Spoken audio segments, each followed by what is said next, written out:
We have Tar coming from Todd Field. If that's a name that sounds a little bit familiar, I hope it does, because he did the absolutely fantastic Little Children and In the Bedroom, but those are the only films he's done until this point, and it's been nearly, I think almost more than 15 years since he's put out a film. This is very much a Best Actress vehicle for Cate Blanchett. She'll be chasing her, I believe, third Oscar in this one.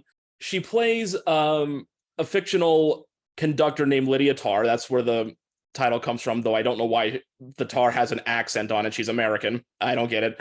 But she's basically at the absolute peak of her field. She's now, they say that she's won an EGOT, which, again, why would you make a fictional character to do that? Because there's only been like 15 who have done it for real.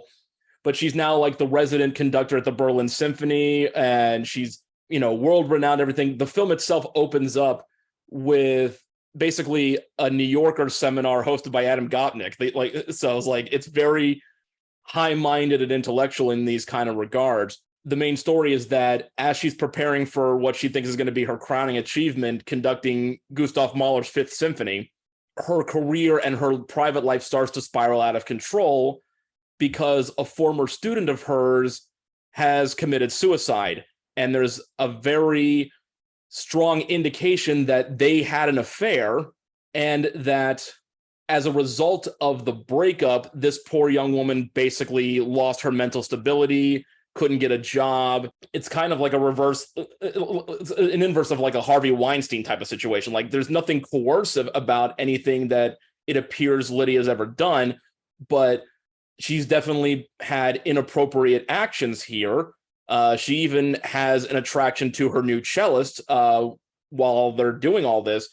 She's caught in the middle of all the stuff like that, and you can just slowly see every aspect of her career and existence just completely disappearing. There's a really strong kind of subtle way that they illustrate the deterioration, because during that opening sequence where she's being interviewed by the New Yorker for this seminar, she basically has like 2-3 minute monologues that are completely unbroken along with the shot. So she's memorized all of this stuff, or she's improvising it to perfection.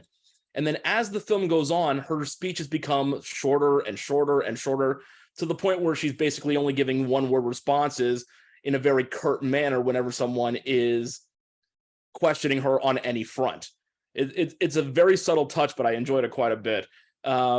It does get a little bit heavy-handed, and at times there's a weird little challenge in the film, because the big side effect of the Me Too movement is this idea of believe all women. Well, what do you do when all parties involved are women? Who do you believe?